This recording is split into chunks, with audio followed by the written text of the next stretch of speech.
Jeremias, capítulo 18, do verso 1 em diante, que diz o seguinte, que é um assunto muito gostoso esse do vaso na mão do oleiro. Que diz...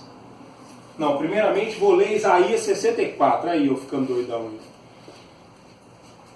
Isaías, é o primeiro texto que eu gostaria de ler. Tem 2 ou 3 que eu gostaria de ler. 64, verso 8 diz o seguinte: mas agora, ó Senhor, Tu és o nosso Pai. Nós, põe a mão no peitinho assim e fala assim, ó, nós somos o barro. Tu és o nosso oleiro. Beleza. Somos todos obras das suas mãos. Vou repetir. Não, agora não precisa repetir de novo não, tá beleza. Mas agora, ó Senhor, Tu és o nosso Pai. Nós somos o barro e Tu és o nosso oleiro. Somos todos obras das Tuas mãos. O finalzinho do texto vai dizer que somos todos. Todos nós aqui hoje, aqui no salão, aqui na barbearia, como você quiser falar, somos todos obras na mão do oleiro. Todos nós. E obra na mão do oleiro, querido, é bacana. A palavra de Deus vai falar em Gênesis que fomos nós formados do pó da terra. Todo mundo já ouviu isso? Alguém que nunca ouviu? Você nunca ouviu? Você também não, Fernandão? Você tem quantos anos, Fernando? 8? Você está novinho ainda, mas você ainda vai ouvir. A palavra de Deus fala no livro de Gênesis que nós fomos formados do pó da terra. E Deus soprou em nossa narina fôlego da vida. Você não acredita que veio do macaco não, né? Não. Não, glória a Deus, glória a Deus. Deus soprou em nós o fôlego de vida. Mas o pó da terra, o que é o pó da terra? O pó da terra, querido, pode ser dividido em 3 partes. Poroso, úmido e o endurecido. O poroso é a terra porosa que não pode se formar nada. É tipo uma areia. Como ela, a menos que seja misturado com água, bem amassado para ser moldado. Né? Como se a gente pegasse aquela terrinha pozinho, você junta ela, escorrega. Tem um outro passo que é o caco. O caco é o pedaço de barro sendo quebrado. Quebrado e também não há como fazer nada com ele, a menos que seja triturado, molhado, e aí se torna o barro, e aí pode se formar várias formas. E tem o umedecido, que é a terra úmida a qual a gente pode ser formada. Ela se vira o barro. Todo mundo aqui já brincou de barro, né, Fernando? Já. Eu acho que não tem nenhum aqui nesse salão aqui que nunca brincou de barro, de casinha, na areia, na praia, né? Quando a gente é menino, a gente faz isso à vontade. Molda ali as peças, beleza. O barro é a massa moldável, que pode ser formado em diversas formas. E é desse barro que a palavra de Deus vai falar em Gênesis, que Deus nos formou e soprou em nós o fôlego de vida. A vida do homem pode ser comparada com a terra em pó, em cacos e em barro. Muitas vezes estamos secos e outras vezes endurecidos, precisando ser moldado como barro nas mãos do oleiro. Hoje eu vou separar aqui para nós só o caco. Porque se eu for falar da porosidade, nós vamos ter que ter muito tempo e nós aqui não temos esse tempo todo hábil. Então eu vou falar hoje do caco. Em Isaías 30, eu vou ler aqui para nós aqui também.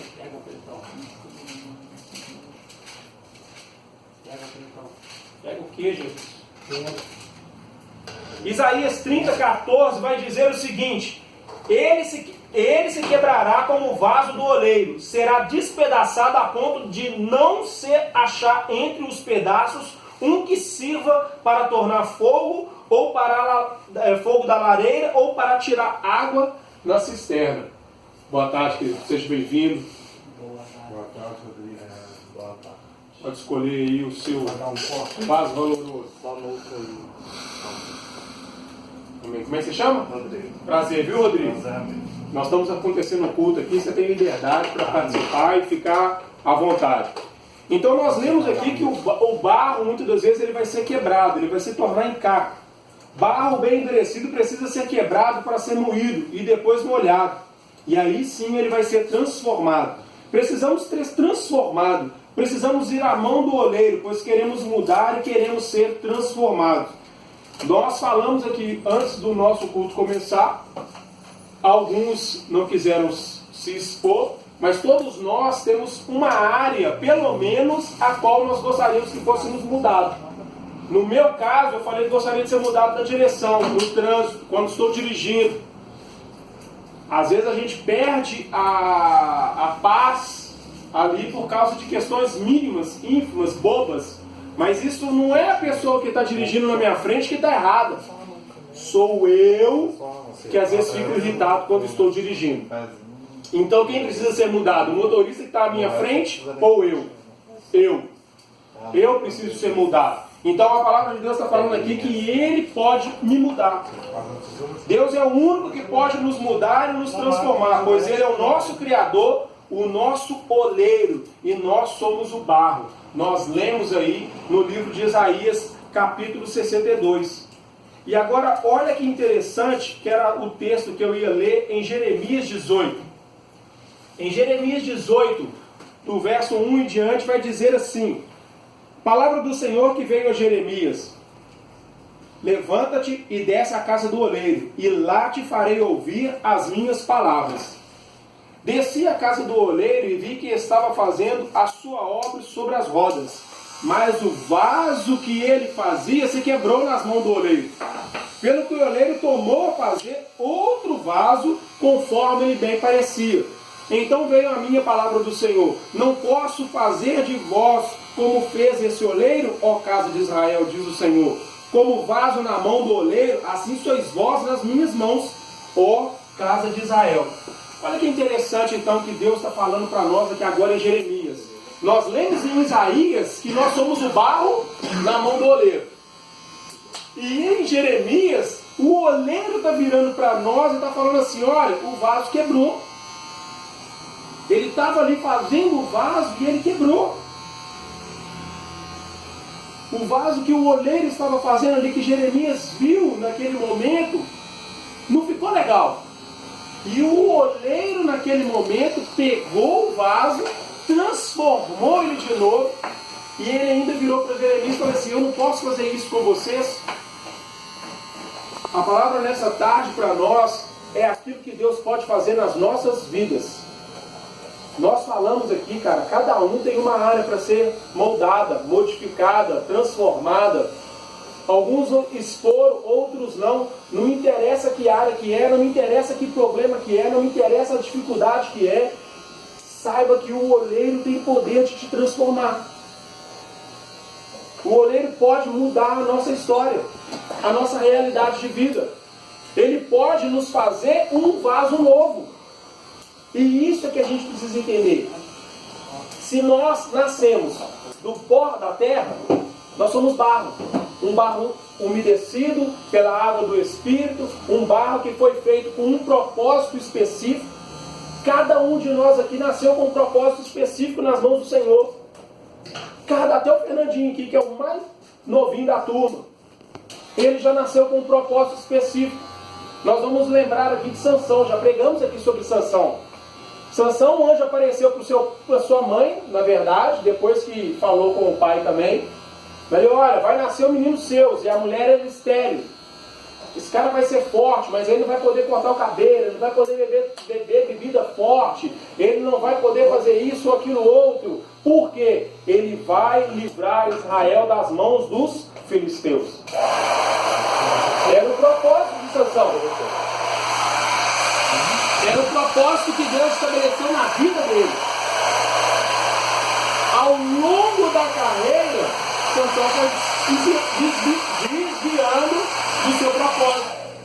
Sansão foi perdendo o foco. Sansão foi saindo do caminho que Deus estabeleceu para ele. E acabou sendo quebrado. A história vai contar que Sansão, no final de vida, fez mais coisas do que na sua vida inteira. No seu último dia de vida, perdão. Porque quando Deus ali restaura a sua força, dá para ele de novo a sua força, ele mata todo aquele povo dos filisteus ali que estava naquela festa, e qual ele era o escárnio, ele era ali o objeto de zoeira, vamos dizer assim, naquele dia.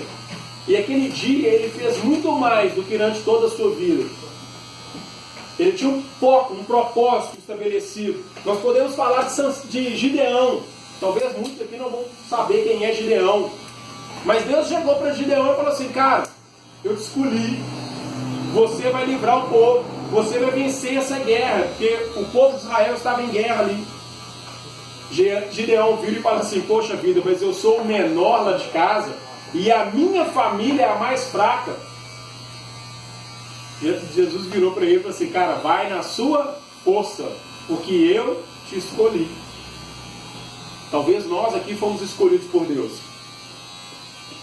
Fomos escolhidos para poder fazer algo para o Senhor, nessa terra, nos nossos dias, na nossa época. Não foi no passado e nem vai ser no futuro, é hoje. Mas e aí? Como é que nós estamos?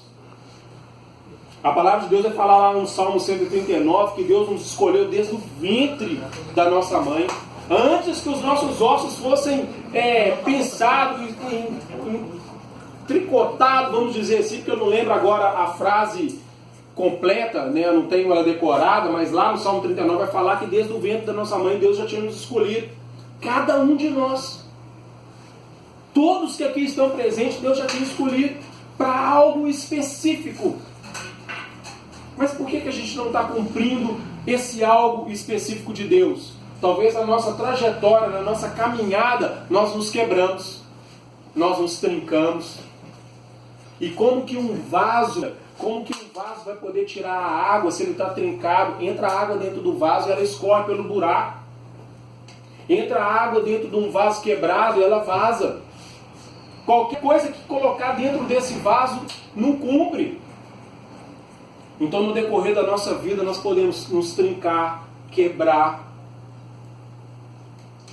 sair fora do foco. Tem vaso que foi para ser colocado na prateleira, mas aí a gente quer pôr ele na entrada da loja. A primeira pessoa que passar por um chute, ele quebra.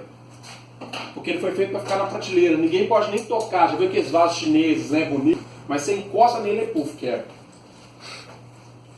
Vaso para ficar na entrada é vaso mais robusto, aquele com um barro mais resistente, que se alguém esbarrar nele, ele não quebra. Mas no decorrer das nossas vidas, querido, o que vai nos quebrar?